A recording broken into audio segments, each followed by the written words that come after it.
So hi everyone, thank you for tuning in. I'm Angela Tyler and I'm the Program Director for VME, also known as Volunteers for Medical Engineering, and we are going to have an amazing event today. So just to kick this off, I really wanted to reach out and thank Marlene Riley, who is a professor at Towson University, along with her 3 students who we will meet. They're in occupational therapy, and they're really going to show you a lot of different devices that are commercially available, as well as those that are customized. So just to set the tone and why we're doing this event. So VME, Volunteers for Medical Engineering, perhaps some of you know us by VLink, but we are now known as VME, which was really our original name. VME has been around for 38 years now. And in 2019, we merged with the Image Center, which is an amazing partnership that we have, and really glad to be with them. So VME, we are one of 20 different services offered by the Image Center. We really focus in on giving solutions to people with disabilities, individuals with disabilities. Doesn't matter what the disability is, we're really just focusing on making life more enjoyable, making life more passionate, and really bringing more independence. We help people who are ages 2 to 92, so keep that in mind, 2 to 92, so it doesn't matter your age. We primarily service 7 different counties in Maryland, the ones that surround primarily Baltimore City, but we can also expand more if you know folks who are beyond those borders. We'll be glad to help them. And VME is really just about customizing devices, taking an existing device and adapting it to someone's challenge, or from time to time we do build things from scratch. And the way we do that is we have volunteers, and this would not be possible without our volunteers. So we have engineers, primarily mechanical engineers, but certainly electrical engineers, industrial engineers, or any engineers who may want to volunteer with us. We have OTs and PTs, some of whom you'll meet today. People who do 3D printing, and they're specialized in 3D printing. We have welders, machinists, nurses, I shouldn't leave them out, and really anybody who really wants to help our cause. So many of those folks are on the call today, and we also thank them for what they do. So the reason why we decided to do this is really it's a celebration of one of our clients from many years back, and he's been really participating in Towson University's event, which I'll let the OT students really focus in on that. But the other thing is we also wanted to celebrate all the amazing art and music devices that have been created over the years, some of which you'll see today. So really to set the tone, I would love for you all to go down to your little reaction box at the bottom of your screen. You might see that. And just hit whatever reaction you want to give and let us know, are you an artist or are you a musician? Just give us a little reaction. An artist and musician. Now, when I say artist, it could be anything. A sculptor, a quilter, a painter, you know, whatever you consider as art, just put a little reaction up. And I will also put a wannabe thumbs up because I am a kind of a starving artist, wannabe in my mind kind of an artist. Thank goodness for taking art classes whenever I was in kindergarten and first grade. So we had quite a few people, right? Good. So today's event is really all about inspiration. So we want you to, as we're going through this event and through our slides, we want you to do 2 things. One, we want you to think about someone you know who has a disability, who might want to be an artist or a sculptor or a musician, something that maybe we can do to help them. And also, we just want you to, the second thing is we want you to reflect on your own inner art in your mind. The things that you've always wanted to do, the painting you wanted to do, the sculpting you wanted to do, playing a trombone if you wanted to. Just think about that as we go through this. This event is really all about inspiration. So to give you an idea how we create these devices, let's kick this off, and I'm going to introduce you to two of our volunteers.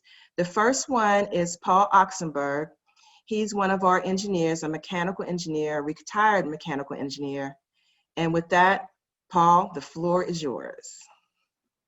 Okay, good morning, everybody. What I want to talk about is the process that we go through once we get a request to do something, and I'll talk very briefly about that. And it's a general process that we use whether we are modifying a wheelchair or a medical device, modifying a bicycle, modifying some sort of a musical instrument, or a device to help create art. We've done some work with mouth painters and that sort of thing. And Angela, what happens is VME will get a request in for a project. And you can see on the pictures here, that's me in each one of the pictures. The first one is a routine request that we get in for to do an adaptive bicycle. So we'll take a bike and we'll put outriggers on it, and we'll put flat pedals and special seats, special handlebars. And here's how this works. Just sort of the committees that we go through is the first thing, a request will come in to us to do something, and we bring it to what's called the CST, where we have a group of engineers and medical professionals that take a look at the project. Here's a bike, it's routine, and it's something that we can do. The folks in this committee have knowledge of what's out there on the internet. What can you get from Amazon? What can you get from websites that specialize in adaptive equipment? So we do some research. The committee's will do research and decide if it's something, if it's a project we'll take on. If it's something that's available in the commercial market, then we'll recommend that the client go to the commercial market. So take a look at the center picture, and this was a girl 4 years old who's in a bouncer, and she had a muscular condition that would not allow her to stand up. Her physical therapist and doctor thought it would be beneficial to her to work in a bouncer, try to get her legs strong enough to stand up. And if you look in the marketplace, the bouncers are only for children maybe up to 30 pounds, 25, 30 pounds. She was over that. So we took a team from Hartford Community College. We went through the CST, kind of the first committee, decided there was nothing on the market that would satisfy that need. And so this project actually went to the second committee called the PRAC, where you look at the projects. We've already decided through the first committee that we're going to take it on. The second committee, which is also made up of engineers and medical professionals, really tracks the progress of the projects and decides before we even start a project who's going to do it. Are one of the volunteer engineers going to do it? Are we going to assign it to a school? We partner with schools. We partner with Towson, UMBC, University of Maryland, Johns Hopkins, Naval Academy. What school should take this project on? So in this particular project that you see in the middle with the bouncer, decided that Hartford Community College would be suitable for taking on this project. And that's what the PRAC committee will do once a month, is track that project and make sure that the work's getting done. Okay, so that's sort of how the system works. Me as a volunteer engineer, I will assist the teacher, assist the students, I'll assist the clients, and just sort of act as a liaison to make sure the project is moving forward, and that it does what they want, and that's the two main, they're the main things. And at the end of the projects, the students are expected to deliver hardware. We want something that works for the client, not a drawing, not a plan, not, partial. I mean, sometimes we deliver partial because the solutions are very difficult, but normally we want a finished product, hand over something to a client, and they start using it. So that's sort of the role of the engineer in VME. Yeah. And later on, we're going to talk about some of the musical project that I worked on, Rob's guitar. I think we've got something on that later on. Yeah, we do. And when you see a picture of that solution, I'll just go in briefly how we got to that. Okay. So that's it for me. Go to the next person. Okay. Well, yeah, Paul is one of our amazing engineers who really takes us to the next level with all of our projects and making sure everything is safe and quality. And one of the main things we want to make sure is it's cool, because this is actually going to a person who's using it perhaps every day, and we want to make sure it's functional. And for the kids, it has to be cool. So we'll move on to our next volunteer, and that's Carolyn, Dr. Carolyn Chinoski.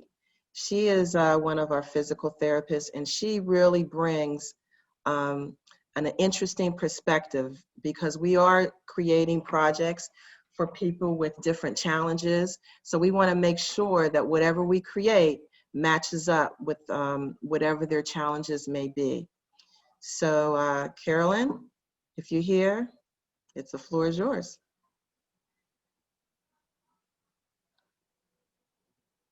You hear, Carolyn? Or you might have to unmute if you're, I thought I saw you on. I forgot to unmute. Here I am. Hello. Hello. This is me, the physical therapist, and I love being part of VME and the work that we do. What I bring to the group is a more medical perspective. The engineers come up with these wonderful ideas, and my role is to make sure that whatever the engineers come up with is a good fit physically for our clients. On the left-hand side, you see a little picture of Rosie, and the engineers made this like a super walker for this little girl who couldn't walk. And when I got involved, part of my job was to make sure that it was the right size for her, that her feet hit the ground, not just touched the floor, but touched it at a height that she was able to use it. It wasn't too low for her, so we could maximize the strength that she has in her legs, and let her do some walking. If it were too low, it would not facilitate the walking. And if it were too high, then we'd only have her tiptoes and it wouldn't stimulate her to do the walking. So those are the kinds of things that I look at. One of the other projects that we had was a little boy, and his parents wanted a zip line for him.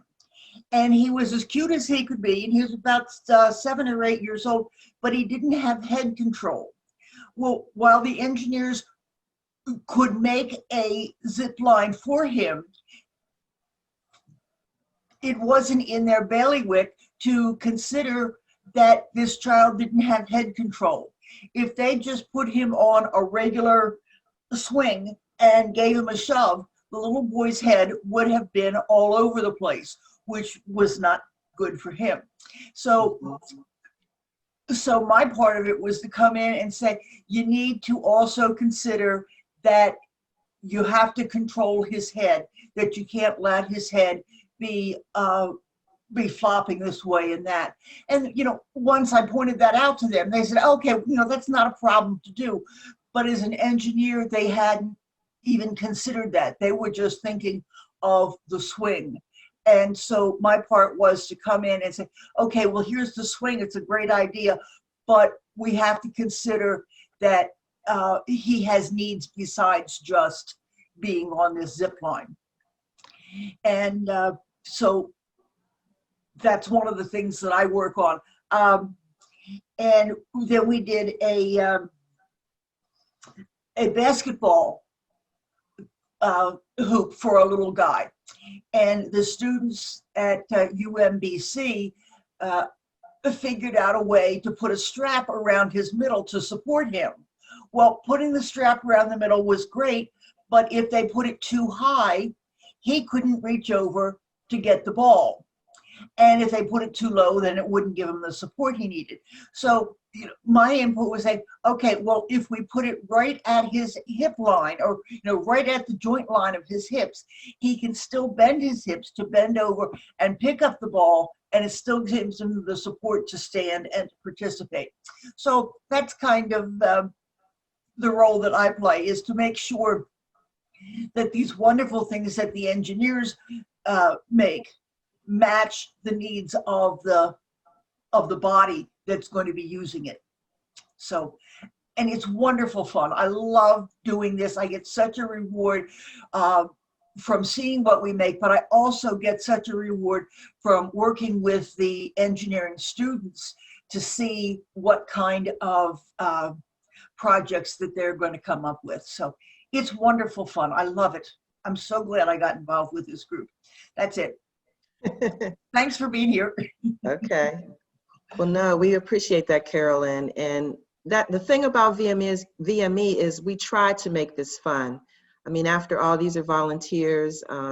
We want it to be a situation where it's a great experience. And it's really good to see the very, very beginning when a client comes in and gives us a request and gives us a challenge. And then it's super fun whenever we actually deliver it. I mean, we see the smiles, we see the tears of joy, and it not only benefits the client, but it also benefits the entire family, which is really a benefit to everybody. So as I'll bring this up again, so as we continue on this this journey today, think about people that you know who may need a specialized custom device, because we'd love to be able to help them. So our next step is I'd like to bring in Professor Marlene Riley. She's an occupational therapist and she teaches at Towson University. This whole project was really dreamed up through her and her team. So with that, let's bring on Marlene, and then she can introduce the students. Thank you, Angela. Welcome, everybody. I have a few different roles here because I teach at Towson University in the Occupational Therapy program, and one of the courses I teach is a community-based practice course. So in that role, I'm always looking for opportunities where students can do some real things. You know, we all remember when we were students and we were sitting in the classroom, and we were only sitting in the classroom until we could get out of the classroom and do real things. So I always try to embed in whatever courses I teach opportunities for students to start doing those real things while they're still in the classroom and, you know, able to get out of it. So in that role, I have the students. In my other role, I'm also a volunteer with VME. And part of that client services team, when we get the referrals and they're looked at by, as Carolyn described, the medical professionals, is what we're all kind of lumped together. So that in the occupational therapy role, it's just so rewarding to be in that team where you're all sitting at the table together, or, or recently on Zoom together. Sitting at the table together was good though, where we could just hear this request that would come in from either an individual client or a family member. And the story always has some sort of similar background that, I've tried and tried to solve this problem and I couldn't find a way to solve it. I looked, I couldn't buy anything. I couldn't find anyone to get it for me. And then somehow they get to VME and they learn that once you put in that request, then you'll be heard, and you'll be heard by this team of professionals. And immediately everyone just, jumps in. Well, maybe we could do this. Maybe we could do that. And it's just so rewarding to hear the problem solving and the different perspectives that each person brings to that team meeting. The physical therapist, the occupational therapist, we have a nurse volunteer, we have the engineers, and each of us, we have this different lens that we look at problems through. And, the PT might be looking at the gait and the, the balance issues and the head control. And, as an OT, one of the things that I focus on is the hand function and the dexterity, but also materials, because as occupational therapists, we work with low temperature plastics and we work with a number of different materials to make what generally are temporary devices. So then being able to connect with the engineers who have different materials, and they take all those courses that are just about all the materials that you can use. They can make things with metal and, more permanent solutions. So it's very rewarding, both as a clinical faculty and as a volunteer, to bring in students to these projects. So with that, I want to introduce that I do have 3 students who are in the community health promotion course this semester, and their task was to work on this particular program to highlight what, to me, I think of as this hidden gem, that this VME organization exists, and to share solutions, but with a particular focus on the arts and music, inspired by Dan. And I'll turn this over to the 3 students and let them introduce themselves, and then they'll walk through a number of solutions that the VME team has developed over the last few years. Okay, take it away. Hi everyone, my name is Sheridan Lessons. I am Taylor Murphy. And I'm Jonathan Glavich. We are occupational therapy graduate students at Towson University, and today we're going to be talking about VME, Volunteers for Medical Engineering. VME has provided unique engineered products for individuals with disabilities in the Maryland area for over 30 years. Volunteer engineers, student engineers, medical professionals, and Towson University occupational therapy students have teamed up to design custom devices for individuals with disabilities. Today, we will highlight some of these adaptive devices that VME has created over the years. We will also identify several commercially available products and later discuss occupational therapy's involvement.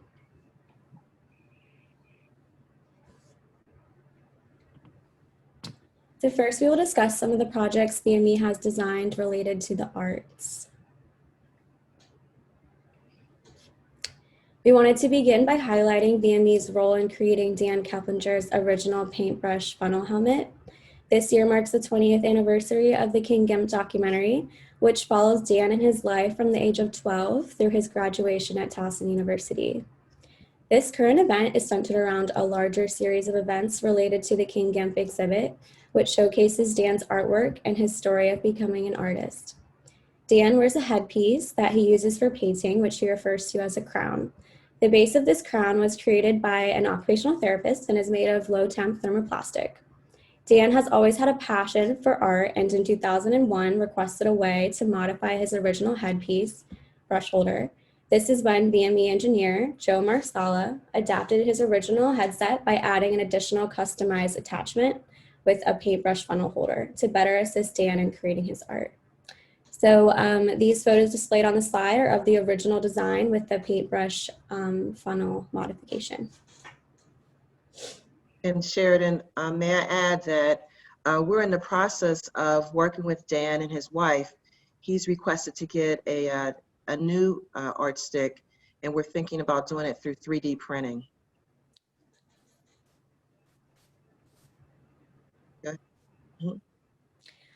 So as I said before, this year marks the 20th anniversary of the award-winning King Gimp documentary. So we wanted to share this commercial that was shown during the 2001 Super Bowl, which features Dan pursuing his passion for art. So I'm gonna pull that up for us to watch.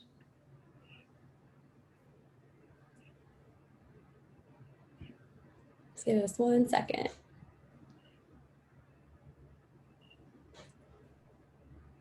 When you stay,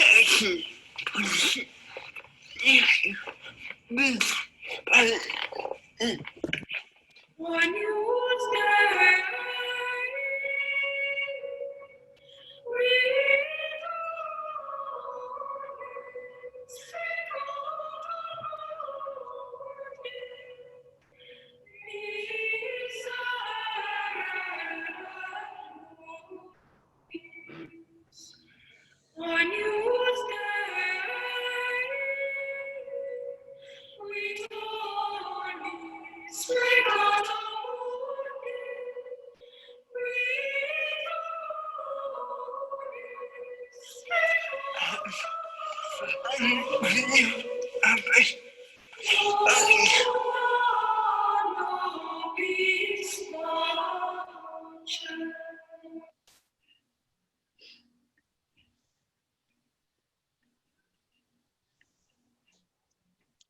So this commercial gives you a glimpse into the life of Dan and his love for creating art and how he uses art to express himself. Dan was one of the first people with a disability to be featured in a commercial and paved the way for others. He has said many times that he speaks through his art, and we thought this commercial would be a nice way to display that.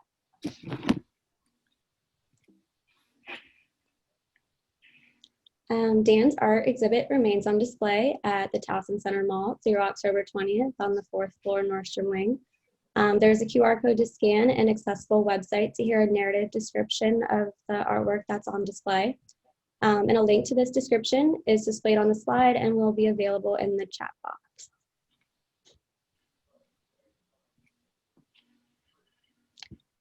So next we're going to discuss a drawing device designed for Alex Fitzgerald. Alex has visual impairments and a sensory motor condition causing weakness in his arms and hands. However, his disability has not stopped him from pursuing his passion. At the age of 16, he was creating amazing pieces of art using only his nose as a drawing tool on his iPad. Alex and his mother wanted to find a way to continue his art without only using his nose. So that's when they came to VME. His mother requested a mouse stick and mounting station as a more long-term solution so he could expand his work as an artist. Engineering students at CCBC Catonsville took on the project and created a mouse stick for Alex to use as a drawing tool on his iPad. Today, Alex is 23 and he continues to pursue his passion and create incredible drawings using his nose and the Drawing Desk app on his iPad. The two drawings attached to this slide are examples of his work. And we'd like to give a special shout out to Alex. He is on our call today, and he does amazing, amazing artwork, as you can see here. I mean, he has many more, but this is just a sampling of what he actually does. So thank you, Alex, for sharing your passion with us.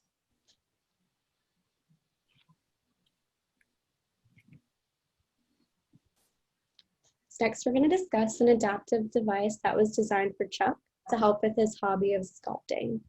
Chuck enjoys painting and sculpting. However, he experienced a stroke which impacted his left side and his ability to use both hands. This created a challenge for Chuck as he was no longer able to stabilize the clay with both hands. Chuck and his wife came to VME, hoping to find a way for him to get back to enjoying his hobby again. So VME engineer Kent Campbell took on the project and created a Lazy Susan device with fork holes to stabilize the clay so Chuck would not be required to use both hands.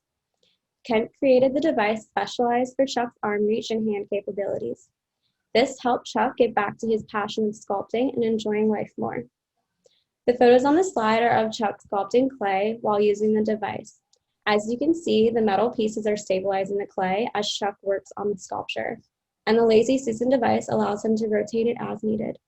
Ken also designed the Lazy Susan so it would match perfectly with his table. And we are fortunate too to also have Chuck and his wife Nancy on the call. I mean, his artwork speaks for itself. Beautiful sculptures and ceramics. So Chuck, we thank you for sharing your passion with us as well.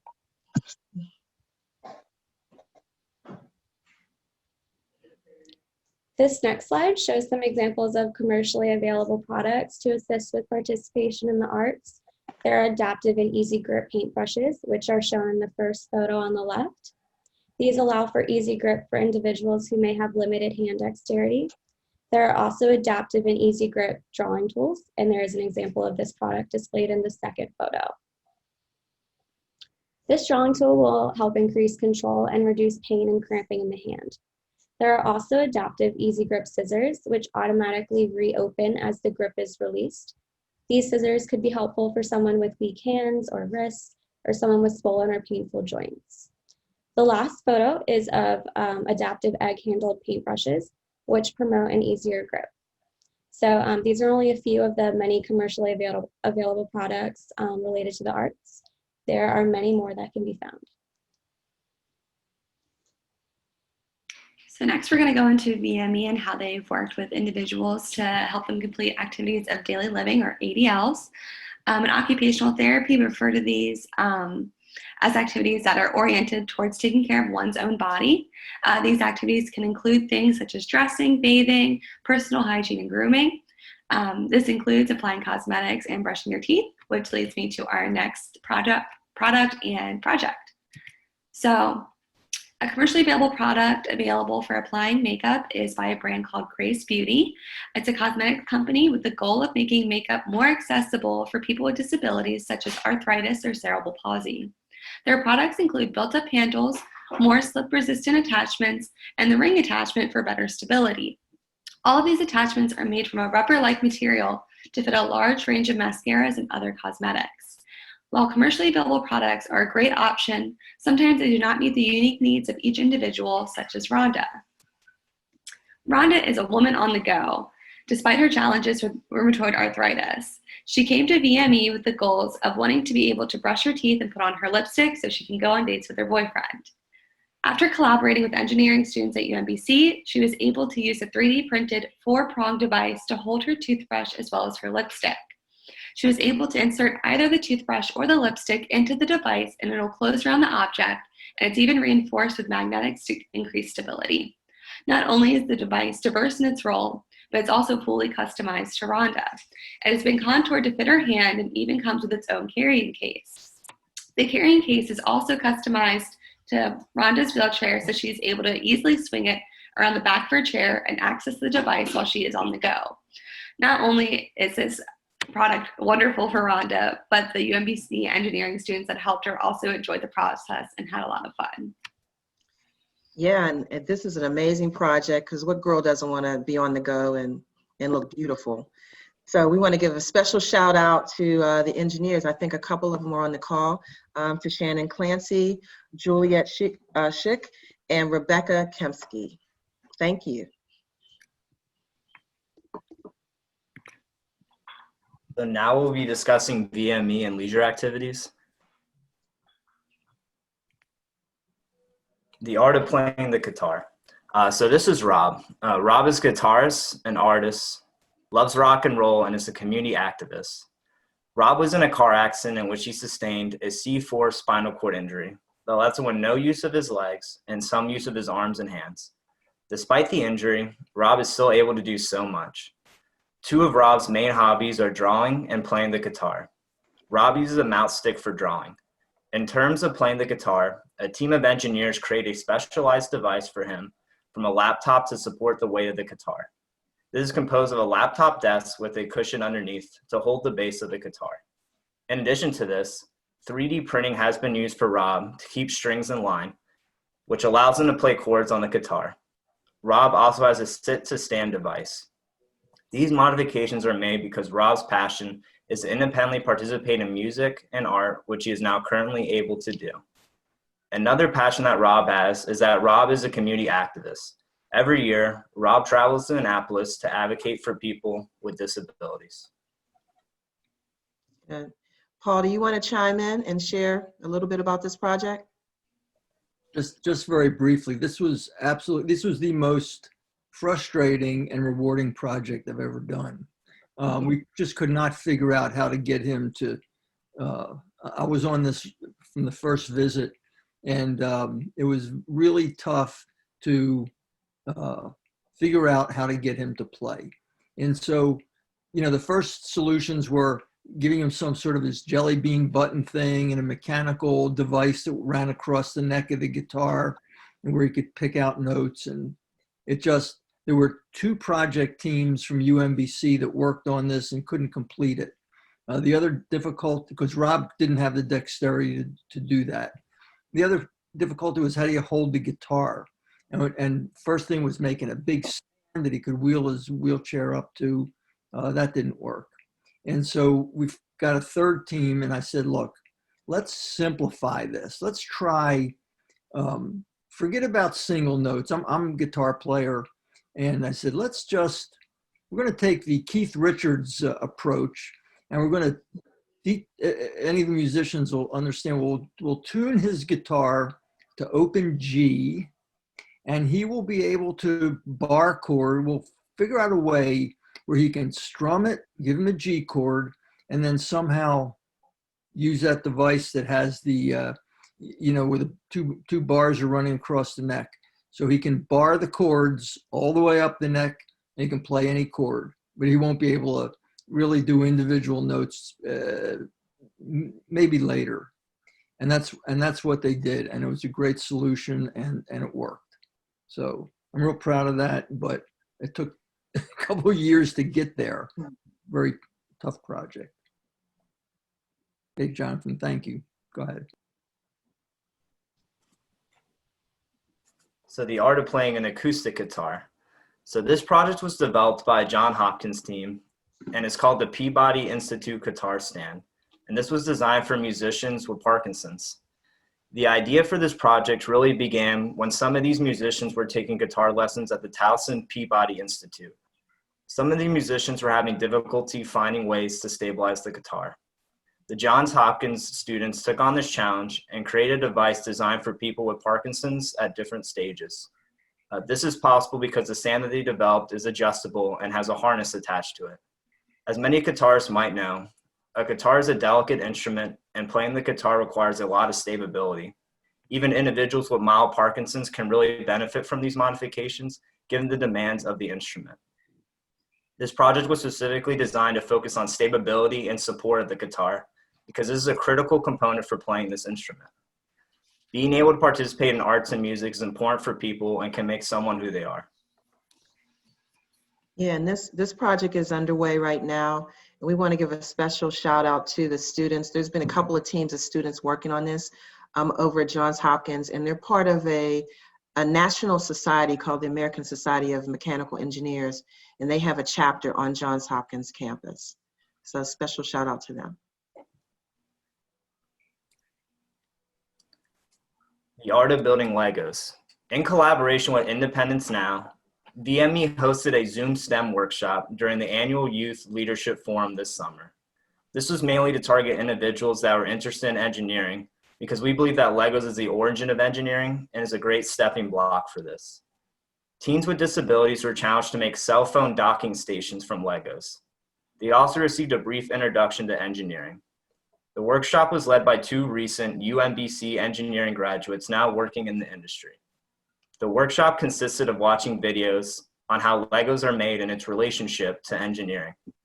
Students mainly came up with their own ideas for what to build.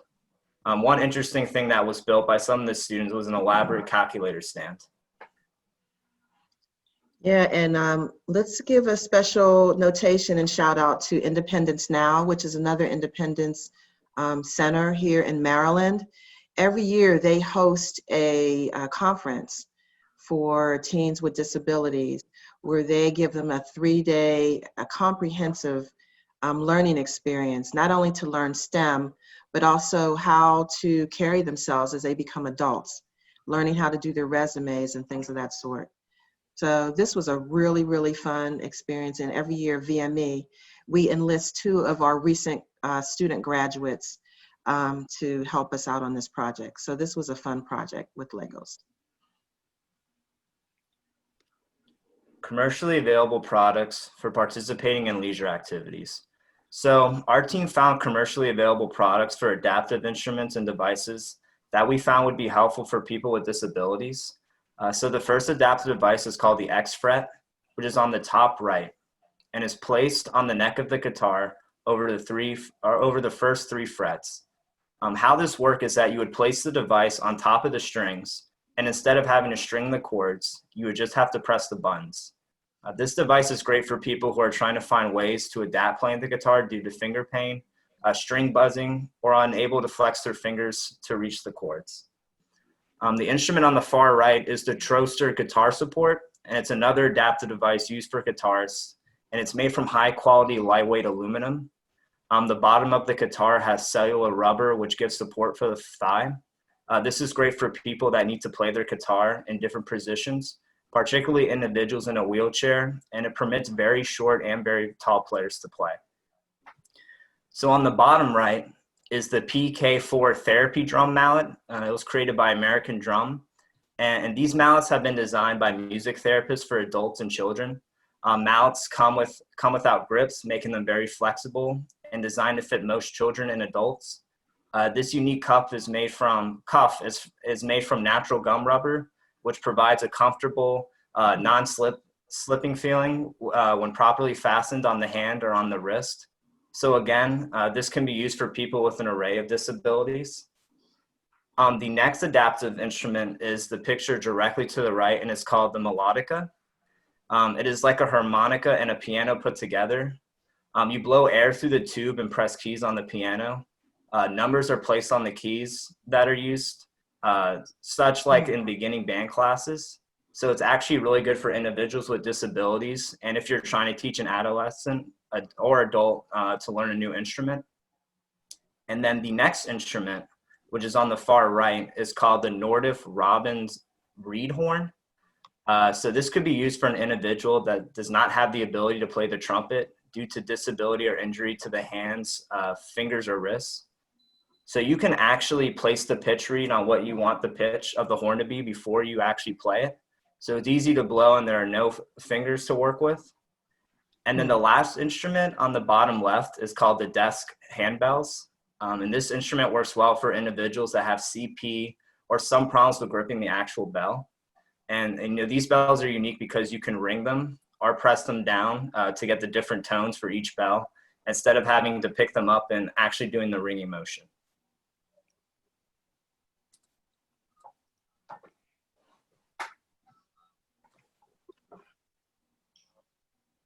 So here's another commercial that we wanted to include in our presentation. It highlights the way that Dan paved the way for others with disabilities being represented in the media.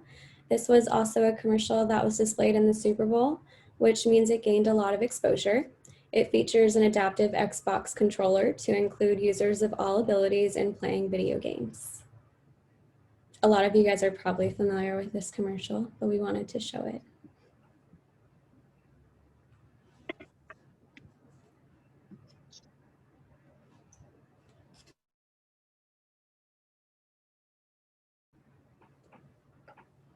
My name is Grover. Sean. My name is Ian. I'm Taylor. My name is Owen, and I am 9.5 years old. So Owen was born with a rare genetic disorder called Escobar syndrome. He's had 33 surgeries to date. I love video games, my friends, my family, and again, video games. It's his way of interacting with his friends when he can't physically otherwise do it. What I like about the adaptive controller is now everyone can play. You can just say, all right, that's that button, that's that button, that's that button. Perfect. One of the biggest fears early on is, how will Owen be viewed by the other kids? He's not different when he plays. no matter how your body is or how fast you are, you can play. It's a really good thing to have in this world.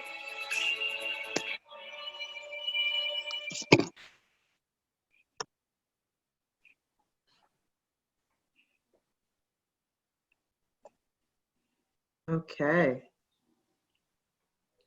That was great. That was beautiful. Such a cute video. Yeah, yeah. How many of us have either have played Xbox ourselves or maybe have kids or grandkids that play? That reaction was priceless. So thank you. So Jonathan, Taylor, and Sheridan, we really appreciate that presentation. We thought we might open it up to questions at this point. Is that what we want to do, guys? Okay. We have one more person we want to present on, if that's okay. Oh yeah, there's one more. Go ahead, I'm sorry. Yeah. And then these were just some additional resources and links to what we have been talking about so far. So this is for one for adaptive sports. Josh is someone who has a spinal cord injury, and he provides a lot of resources for activities and other employment opportunities for others with spinal cord injury. This is a link for Shelby's 3D printing and a webinar she did. So Shelby Tibbett is VME's 3D printing specialist. So she gives a lot of quick tips and solutions for 3D printing. This is for a link to participate in the Adaptive Expressive Self-Portraits. So this was hosted by Towson University Occupational Therapy students in collaboration with the art education majors. This will be available in mid-November. And then lastly, here's another webinar following the journey of a girl named Lexi, who had some difficulties in having her hearing loss recognized and taken seriously. And it talks about the challenges her and her mother had to overcome. And the big thing is they wanted her to listen to music. So that was really why they were driving for this. And then just quickly going through VME and their participation in work, we did want to talk about Mohammed's desk. So Mohammed is a tech-savvy gentleman with cerebral palsy who dreams of working in an Apple store. For some background on Mohammed, he currently uses a manual wheelchair with a lot of upper body strength. He has limited expressive speech and uses an augmented alternative communication device. To achieve his dream of working in the tech industry, VME is working with him to create a desk that's customized to his wheelchair. The desk will connect to the armrest and is able to fold down, flip over, and fold in half. The desk is also specially designed for his reach and will be interchangeable for different wheelchairs he may use in the future. As you can see in the picture, there are multiple surfaces and compartments that will allow him to work with devices and all sorts of technology. The middle area is where he can do his primary work, while there are other pockets and containers for small devices or beverages. If you have any contact to someone who is working in Apple, it would mean a lot if you were able to reach out and connect them with him. Definitely. And I just wanted to say Mohammed is on the call with us too. So special shout out to Mohammed. And we're rooting for you, Mohammed, to land that job at Apple. And then just quickly going through OT's involvement, because we are occupational therapy students. We're concerned with helping people participate in their day-to-day lives, such as, the things we've gone over, activities of daily living, leisure, and work occupations. We know now adaptive equipment is an integral part of promoting independence and engagement. And we think it's really important to highlight that interprofessional collaboration with PTs, nurses, and engineers and engineering students creates an opportunity to provide customized and individualized equipment that allows an individual to participate in their desired occupations to their fullest capacity.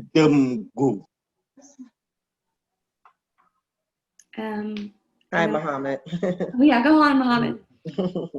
Hi, how are you? It's good to see you too. Thank you for joining in. You're welcome.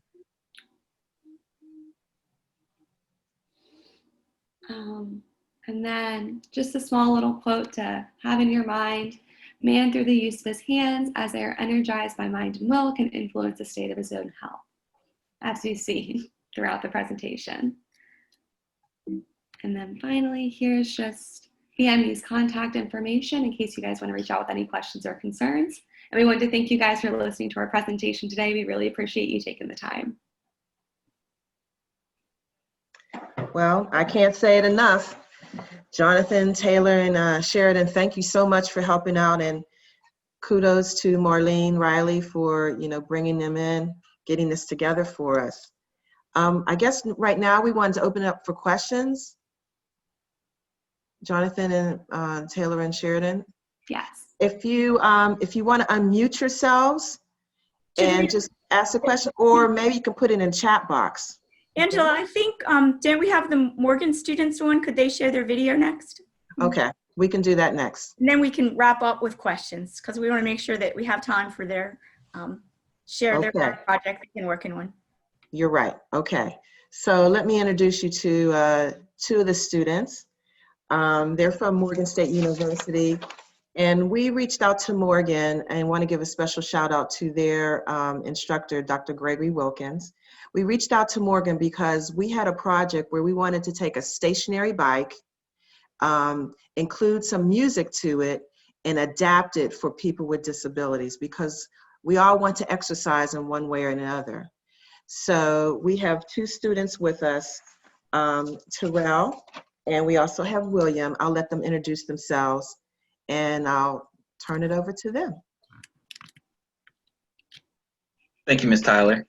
Mm-hmm. My name is William Thompson Turner, and my partner Terrell. Hi, how you doing? My name is Terrell Williams.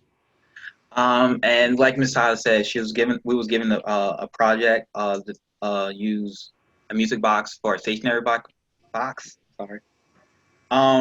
In the process, we had a lot of challenges because they also wanted to be able to have it be able to use for multiple bikes, so it's not just one bike only, that you can be able to take it and attach it to any other exercise bikes to it.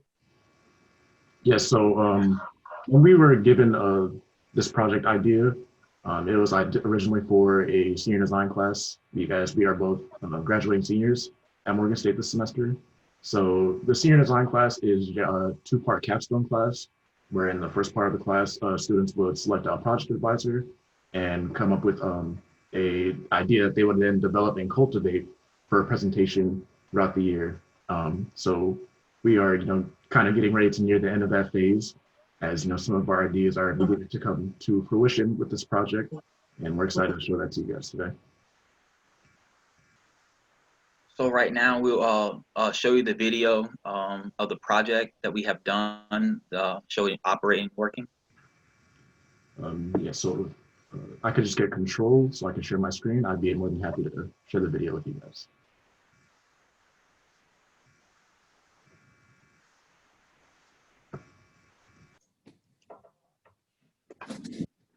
You can go right ahead and share your screen. Okay, awesome. All right, thank you.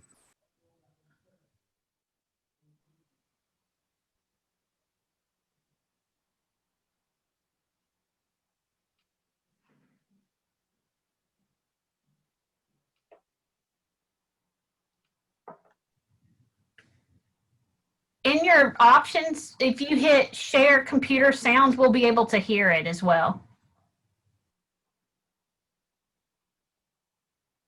Hi,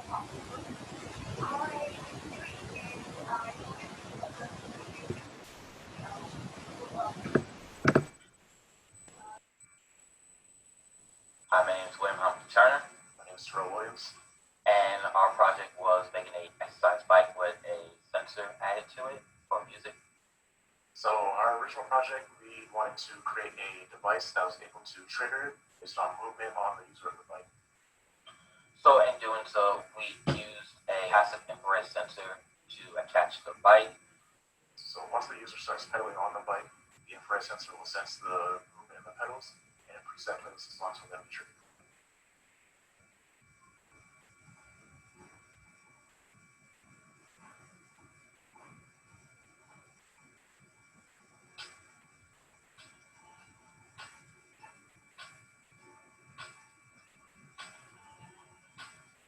In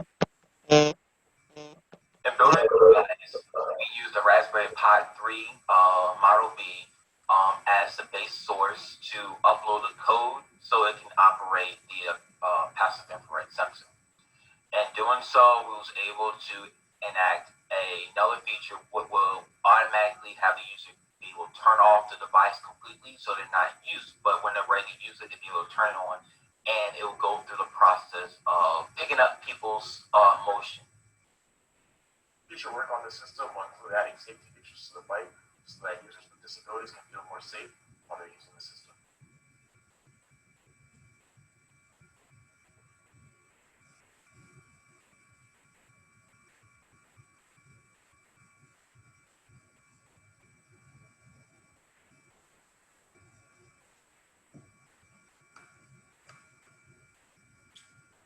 All right, so I hope that was able to give you guys a good snippet of our early prototype for the design.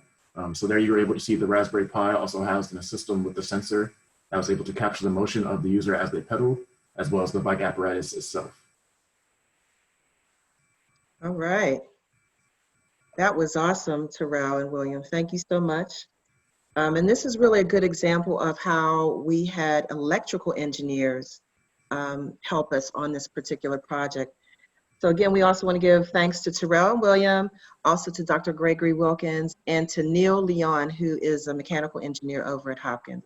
He helped to advise on this project. So there we have it, folks. I mean, we have guitars, we have stationary bikes, we have sculptors, we have iPad devices. We have so many different things that we've really tried to reach out for people with disabilities. So again, if you know somebody who could use any type of a device, even if you don't know how to go about it, that's our job to figure it out. So I think right now is a time we want to open up for questions. We have about 15 minutes or so. So if anybody wants to either put the questions into the chat box, or if that's not convenient for you, if you just want to unmute yourself and go ahead, we'd welcome that as well. So give us some feedback, folks. And we also have links in the chat box as well. Anybody have any questions related to occupational therapy, physical therapy, engineering? Well, I just have a couple of comments, and I want to direct these to Terrell and to William. We are asked very often to provide music for either a stationary bike or an actual bicycle. There are, music's a great motivator, and what you guys are doing is just, this is going to go across the board to a lot of the projects that we do, not just for your stationary bike. Every time we get a request for this, we start from scratch and try to figure out, okay, how are we going to do this? So, I'm really glad you guys are moving ahead with this. It's going to help. It's going to help me. It's going to help the clients that need it. If they ask for it, we'll just, sure, we got it, and we'll be able to either use directly what you did or adapt it. So I'm really, kudos to you for that. And also, just to mention, nobody's here from Microsoft or Logitech, but kudos to them. That we get a lot of requests for gaming, adaptive gaming, and I read somewhere there's like 30 million gamers in the country that need some sort of adaptive controller. And Microsoft, Logitech did a great job developing that. I think that controller cost $100. And then you can add on, if you need foot control, knee control, head control, some way to work it. The only thing I wish that Sony would do the same thing, because we get to us with, I got a PS4 and I want to do this and that. And Sony has pretty much got their technology locked down. Hopefully they see that there's a market and, be able to help us out. But anyway, yeah, take note of that. The OTs from Towson of what Microsoft did, because you may be working with someone that needs some sort of adaptive controller. Yeah, good point, Paul. Definitely, for sure. We have a question from Julia. How does someone with a disability connect to an occupational therapist, or if they are interested in developing a piece of adaptive equipment? So the first part, how does someone connect with the occupational therapist. So I guess I'll take that one. Well, part of it just depends on where you are. If you're in the school system, then there are occupational therapists from birth all the way through age 21. If you're in a medical environment, then there are occupational therapists that see individuals inpatient and outpatient. If you're in a community setting and you want to start right up with developing something, then I guess it just depends on if it's for a particular client. Then by putting the request through to VME, then that opens you up to the full team, because adaptive equipment can often benefit from the full team of the OT, the PT, and the engineer. But locally, Towson University, we have an Institute for Wellbeing that if you're in the Baltimore County area, it's right down near the Towson Circle. And I could put in I'll add to the chat how you can put in a request. We call it Wellness Solutions. And I'll add that to the chat box as well. And that can be a starting point. Great. And then I'll take on the second part. If you're interested in developing a piece of adaptive equipment, you can certainly work with VME. We'd love to have you. I just put in our link to our website that you can place requests, or you can just call me directly, and I put my phone number in there. But we're always looking for people who are interested to help out in whatever way they can. That really brings, I think as Marlene said a little bit earlier, each person has a different lens. So we'd love to have a different perspective and your help, for sure. Thank you also to everybody who's putting in some really nice comments in the chat box. We appreciate it. It's encouraging. Is it okay if I ask a question, Angela? Yeah, hey Chuck, how are you? And Nancy. Hello. Doing well, thanks. It was a great presentation. Thanks to everybody. It was a great way to summarize a lot of the projects, and we enjoyed watching it. Right now, Chuck and I are looking into remodeling our full bathroom upstairs so that it's more easily accessible for him. And I thought while we're doing the project, I mean, we're considering a complete tear out of the tub and barrier-free shower area. And it's a major project. And I wondered if there's an occupational therapist who would be willing to consult for a fee, like, to come in and before we make any major mistakes or miss anything major, is there a way to connect with somebody who would consult with us on that?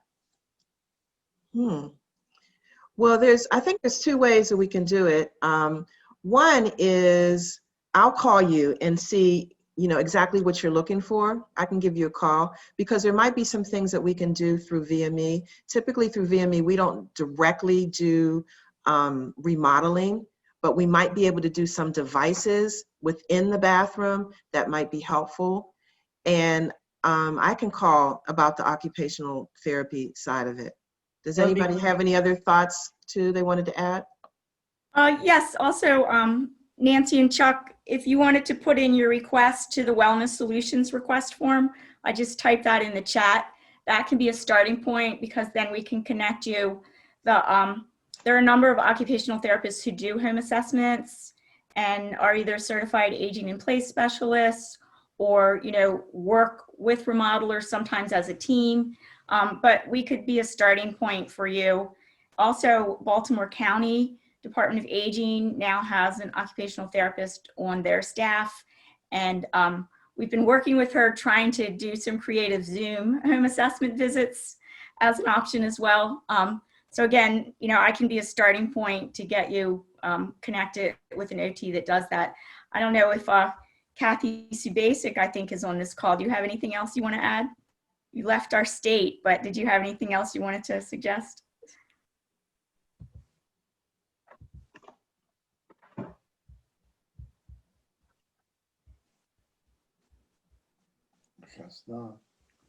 Okay. Maybe she's not on the call now, but she does a lot of home assessments, but she did move out of Maryland. Okay. But Chuck and Nancy, I'll give you a call because maybe there's some things that we can do specifically for you. Wonderful. Thanks. Awesome. Angela, there's a question from Sarah Karmowski in the chat box. Okay. Let's see what we have. Can you help me out on that? The question is, how are these projects funded? Are there any out-of-pocket costs for clients? Good question. Yes, the projects are funded either privately, or we also work with many different foundations who give us support. Over the years, it's been many different ones. So yes, sometimes there is an out-of-pocket expense. It could be up to $250 to be exact. But a lot of times we work with clients. If there's a situation, we figure out a way to make it happen. So if you want to submit a request and you're concerned about the funding end of it, don't worry about that. Just submit the request and we'll figure out a way to make it happen. Because a lot of times we get private funders, we pass it on to people and some people say, you know what, I'll pay for this on behalf of someone else. So don't let the funding end of it stop you from submitting that request, for sure. Any other thoughts, questions?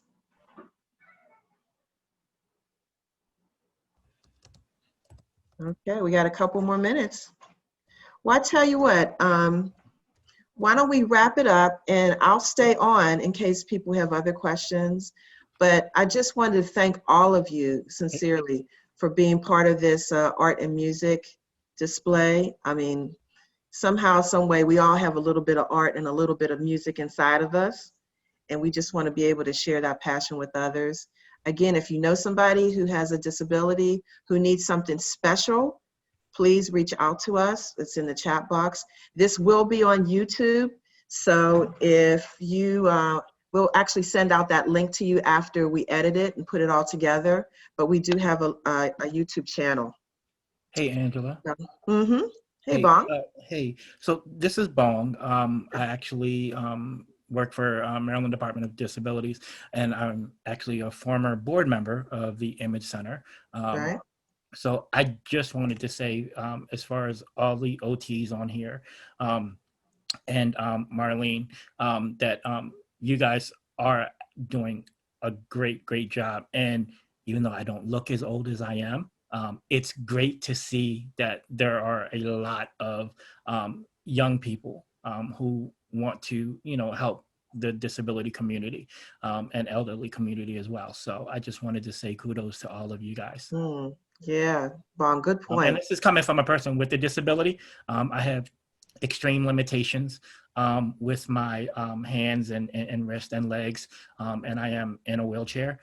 So again, you guys are doing awesome work. So yeah, good point. Because really, we couldn't do this without our volunteers and our students. I mean, it's just, we just couldn't do it. So we really thank you. We will, once again, this will be on YouTube, so we'll make sure you get the link, but we also have some other links the students put in there in case you need other resources and so forth. I'm going to stay on for a little bit, so if you want to stay on and ask more questions, no problem. But again, thank you, and thank you, Marlene and the students, and thank you, Terrell and William. And that's a wrap.